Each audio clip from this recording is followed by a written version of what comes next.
द्वितीय श्रेणी holiday homework प्रश्न गुड़िक आज आलोचना करबा। आम चैनल रे पूर्वरु प्रथम श्रेणी षष्ठ सप्तम अष्टम अलगा श्रेणी गुड़िकर उत्तर अपलोड हो सारी। आपणकर जदि किए भाई भौणी सांगसाथी अच्छी सहित शेयर करंतु आम चैनल को से मध्य उपकृत हो पारे।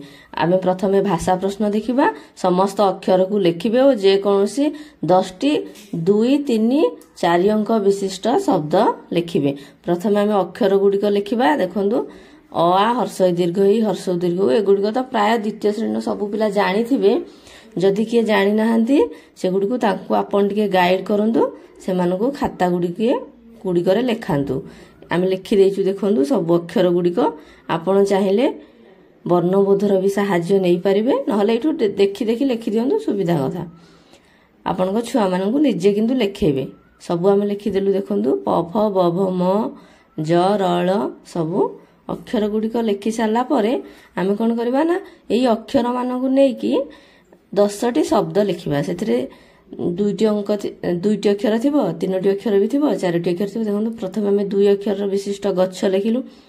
तापरे मगर 3 रे अरट 4 रे हलधर एपरी 2 भी थिबो 3 4 आपण जहाँ लिखिपारे। साधा साधा सहज सहज लिखा कारण जेहेतु द्वितीय श्रेणी पिला समस्त को टिके कठिन शब्द लिखा असुविधा भी हो पारे।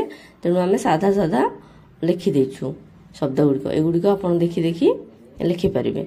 आप मनरू भी चाहिए किछिटा आड करें काटिपारे। आपको जब ये कौटा भल लगुनि गणित 1 ରୁ 20 मध्य जेकोसी 10टी संख्या लेकिन आमे से अनुसार चित्र करबा। आमे देखंतु 1 नेचु गोटे चित्र करछु 2 रे 2टी चित्र 3 रे 3टी चित्र। आपण 1 ରୁ 20 भितर जेकोसी संख्या लिखिके सेतिकिटी चित्र करबे। आमे सीरियली लिखि देचु जेहेतु सुविधा हबो बोली 5 6 7 7टी चित्र कर देचु 8 रे 8टी चित्र 9 रे 9टी 10 रे 10टी। आपण जदि चाहिबे 11 नै परिबे कि 15 नै परिबे 17 नै परिबे 18 नै परिबे सेतिकी संख्यक चित्र किंतु आपनको ता सामना रे करबा को पड़िबो। गणित सरला बे परिवेश देखिबा। निज अंचल रे मिलुथुबा पशु पक्षी बा फूल फल पनिपरिवार चित्र करके 2 धाड़ी ता संपर्क रे हम लिखिबे। हमें प्रथम एठी पशुर चित्र करछु। देखंतु एठी हम गोटे मांकड़र चित्र प्रथम करछु। आपण एई परि भाव रे स्टेप को फॉलो करंतु सहज रे आपणकर ए चित्रटी हे परिबो।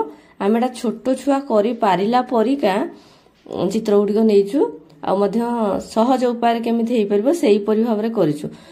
छोटो छुआ जेंति करि पारे द्वितीय श्रेणी पिला देखंतु ए ट्रिक माध्यम रे आपण एंति करिवे जा द्वारा चित्र गुडिक हे परिबो। तापर हमें या विषय रे 2 धाड़ी लिखिबा। 2 धाड़ी जहा लिखिबा से 2 धाड़ी भी बहुत सहज सहज लिखिबा कारण छोटो छुआ बेसी जुक्ताक्षर विशिष्ट शब्द लिखि पारिबिनी तांको असुविधा हबो। तेणु गुडिक हमें छोटो छोटो लिखिछु। देखंतु मांकड़ हे गला छोटो छुआंग हिसाब रे ड्राइंग टी हेजी। आपण एगुडीको जज करिवेनी कि भलो हेनी बोली कहिवेनी। छोटो छुआ जेपरि हम करि पारिबे सेही परि भाव रे करिछु। मांकड़ विषय रे 2 धाड़ी लिखि दोछु। मांकड़ जंगल रे रुहे छोटिया छोटिया वाक्य नबा बड़ वाक्य हेले छुआ गुडीको लिखि पारिवेनी। मांकड़ कदली खाए सरला। वर्तमान आमे 2 नंबर रे गोटे हाथीर चित्र करछु। सहज उपाय किपरि हाथीर चित्रटी हे परिबो सेही परि भाव देखंतु। आपण स्टेप गुडी को फॉलो करके चित्र गुडी को करि परिबे कि आपण जदि अलगा किछि चित्र आछि से गुडी को भी करि परिबे। सेतरे किछि असुविधा नै। जे कोनोसी 10टी चित्र हवा दरकार ता विषय रे 2टी लेखाय वाक्य लिखिबा दरकार। हाथीर चित्र देखंतु छोटो छुआंग हिसाब रे तयारी हेछि जेंति द्वितीय श्रेणी पिला करि परिबो।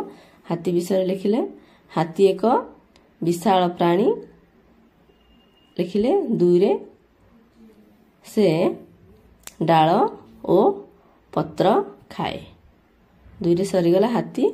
वर्तमान हमें पशु 2टी कर देले। वर्तमान हमें पक्षी 2टी करबा को चेष्टा करबा जेहेतु से देइथिला पशु पक्षी फल फूल पनिपरिवा आमे एठी चेष्टा करछु सबुथुरु 2टी करबा पई। प्रथमे पशु 2टी कर देलु। वर्तमान पक्षी छोटो छुआंग हिसाब रे पक्षी करा जायछि। एठी गोटे बत्तकर चित्र। बत्तक पानी रे जेहेतु रहे ता तळे पानी भी करि दिया जायछि। एहार नाम बत्तक। आमे छोटिया छोटिया वाक्य लिखुछु बड़ वाक्य हले छोटो छुआंग पई असुविधा हबो। बत्तक ପାଣିରେ ରୁହେ। ସରିଲା, ବାସ୍ ଛୋଟିଆ ଛୋଟିଆ ବାକ୍ୟ। 3ରେ ଆମେ ଏଠି ପ୍ରଜାପତି ଟିକେ କରିଛୁ। ଦେଖନ୍ତୁ ପ୍ରଜାପତି ସହଜ ଉପାୟରେ କେମିତି ଆପଣ କରିପାରିବେ ଆମେ ସେହିପରି ଭାବରେ କରିବାକୁ ଚେଷ୍ଟା କରିଛୁ। ବେଶୀ କଠିନ ଡିଫିକଲ୍ଟ ଚିତ୍ର ହେଲେ କରିବା ପାଇଁ ଅସୁବିଧା ହେବ। ସମସ୍ତେ ତ ଚିତ୍ରକର ନୁହନ୍ତି। ଯେଉଁମାନଙ୍କୁ ଚିତ୍ର ଭଲ ଆସୁଛି ସେମାନେ ଚାହିଁଲେ ଭଲ ଭଲ ଚିତ୍ର କରିପାରିବେ। ଏଇ ପ୍ରଜାପତି ଚିତ୍ର ବି ଆଉ ସୁନ୍ଦର କରିକି ଆପଣ କରିପାରିବେ। ଏଇ ବାକ୍ୟ ଗୁଡ଼ିକ 2ଟି ବାକ୍ୟ ଆପଣ ଲେଖିଦେଲେ ବି ହେବ, କିଛି ଅସୁବିଧା ନାହିଁ। ଆମେ ଏଠି କରିଦେଉଛୁ ପ୍ରଜାପତିର ଚିତ୍ରଟିଏ ଛୋଟ ଛୁଆଙ୍କ ଲେବୁଲ ଅନୁସାରେ। ବର୍ତ୍ତମାନ ପ୍ରଜାପତି ବିଷୟରେ 2ଟି ବାକ୍ୟ ଲେଖିବା। ପ୍ରଜାପତି ଫୁଲରେ ଫୁଲରୁ ଫୁଲକୁ ଉଡ଼େ। ସମସ୍ତେ ଏଇ କଥାଟା ଜାଣିଛନ୍ତି, ପ୍ରଜାପତି ଫୁଲରୁ ଫୁଲକୁ ଉଡ଼େ। 2ରେ ସେ ମହୁ ସଂଗ୍ରହ କରେ। 2ଟି ବାକ୍ୟ ସରିଗଲା ପ୍ରଜାପତି ବିଷୟରେ। ବର୍ତ୍ତମାନ ଆମେ ଗୋଟେ ଫୁଲର ଚିତ୍ର ଆଙ୍କିବା।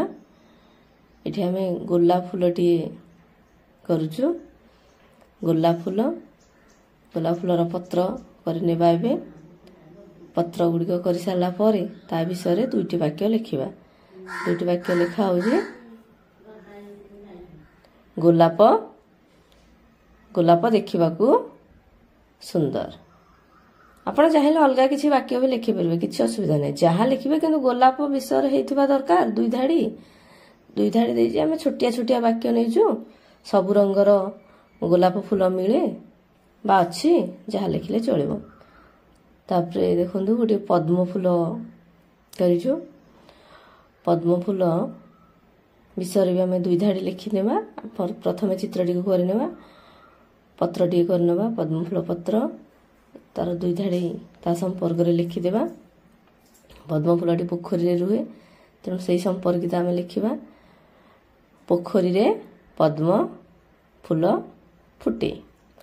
2ରେ ପୋଖରୀ ମାନଙ୍କରେ ଫୁଟେ ବା ଯୋଉଠି ଯୋଉଠି ପଦ୍ମ ଗାଡ଼ିଆ ଥିବ ଆପଣ ଚାହିଁଲେ ସେଗୁଡ଼ିକୁ ଲେଖିପାରିବେ। ମୋତେ ଏହା ଭାରି ଭଲ ଲାଗେ। ଛୋଟ ଛୁଆଟି କହୁଛି ମୋତେ ପଦ୍ମ ଫୁଲ ଦେଖିବାକୁ ବହୁତ ସୁନ୍ଦର ଲାଗେ। ତାପରେ ଆମେ ଏଠି ପନିପରିବା ଫଳର ଚିତ୍ର କରିନେବା। ପନିପରିବା ନେକ୍ସଟ କରିବା। ୟା ପରେ ଫଳ ଆମେ ସବୁଥିରୁ, ଯେହେତୁ ଫଳ, ପନିପରିବା, ଫୁଲ, ପଶୁ ପକ୍ଷୀ ଦେଇଥିଲା, ଆମେ ସବୁଥିରୁ 2ଟା କରିବାକୁ ଚେଷ୍ଟା କରୁଛୁ। ବର୍ତ୍ତମାନ ଆମେ ଏଇଟା ସେଉର ଚିତ୍ର କରିନେଲେ।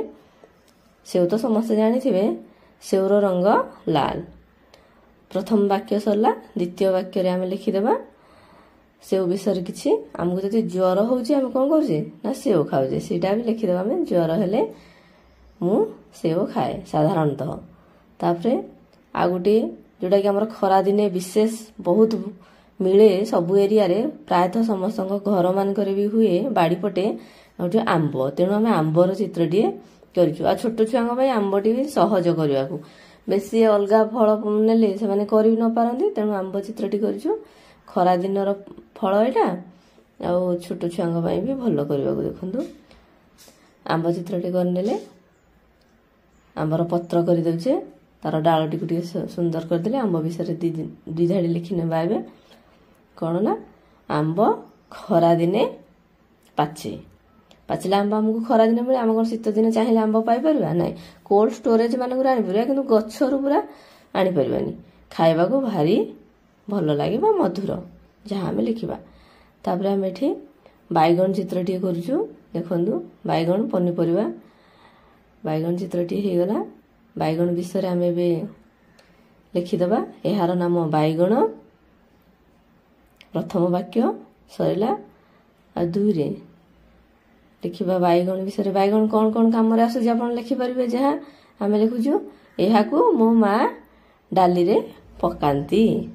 ସରିଲା ବାଇଗଣ। ତାପରେ ଆମେ ଅଲଗା ଗୋଟେ ପରିବା କରିବା। ଦେଖନ୍ତୁ କିଛି ବି ଆପଣ କରିପାରିବେ। ଟମାଟୋ କରିପାରିବେ, ଆଳୁ କରିପାରିବେ, କଖାରୁ କରିପାରିବେ, ଯାହା ଆପଣ ଜହ୍ନି, ଭେଣ୍ଡି ଯାହା କରିପାରିବେ। ଆମେ ଏଠି କଖାରୁ କରିବାକୁ ଚେଷ୍ଟା କରୁଛୁ, ଯେହେତୁ କଖାରୁ ଟିକେ ସହଜ ଅଛି ଅଲଗା ପନିପରିବା ଅପେକ୍ଷା। କଖାରୁ ଆମେ କରିବାକୁ ଚେଷ୍ଟା କରୁଛୁ। କଖାରୁ ଚିତ୍ର ଦେଖନ୍ତୁ ହେଇଗଲା। ତାର ସିଆର ଗୁଡ଼ିକୁ କରିଦିଆଗଲା କଖାରୁ। ଏବେ କଖାରୁ ବିଷୟରେ ଆମେ 2 ଧାଡ଼ି ଲେଖିବା। 2 ଧାଡ଼ି ଲେଖିବା। କ'ଣ ଲେଖୁଛେ ଆମେ? କଖାରୁ। ଯାହା ଆପଣ ଲେଖିଲେ ହେବ, ଆପଣ କିଛି ବି ଲେଖିପାରନ୍ତି। ଆମେ ଲେଖିଲୁ କଖାରୁ କଖାରୁ ଫୁଲ କୁ ପିଠଉ କରାଯାଏ। ଏଇଟା କରି ଖାଉ ବା କରାଯାଏ, ଯାହା ଆପଣ ଲେଖିପାରିବେ। 2ରେ କଖାରୁ ଦେଖିବାକୁ ଗୋଲ। ବର୍ତ୍ତମାନ ଆମର এই ଭିଡିଓଟି ସରିଯାଇଛି। ଯଦି ଆପଣଙ୍କୁ ଭିଡିଓଟି ଭଲ ଲାଗିଥାଏ ତାହେଲେ ଆମ ଚ୍ୟାନେଲକୁ ସବସ୍କ୍ରାଇବ କରନ୍ତୁ, ଭିଡିଓଟିକୁ ଲାଇକ୍ କରନ୍ତୁ ଏବଂ ଆପଣଙ୍କର ସାଙ୍ଗସାଥୀ ମାନଙ୍କ ସହିତ ଭିଡିଓଟିକୁ ସେୟାର କରନ୍ତୁ। ଅଲଗା ଶ୍ରେଣୀର ଉତ୍ତର ଗୁଡ଼ିକ ଅପଲୋଡ ହେଇସାରିଛି, ଆପଣ ସେଗୁଡ଼ିକୁ ମଧ୍ୟ ଦେଖିପାରିବେ ଭାଇ ଭଉଣୀ ସାଙ୍ଗସାଥୀ ମାନଙ୍କ ସହିତ।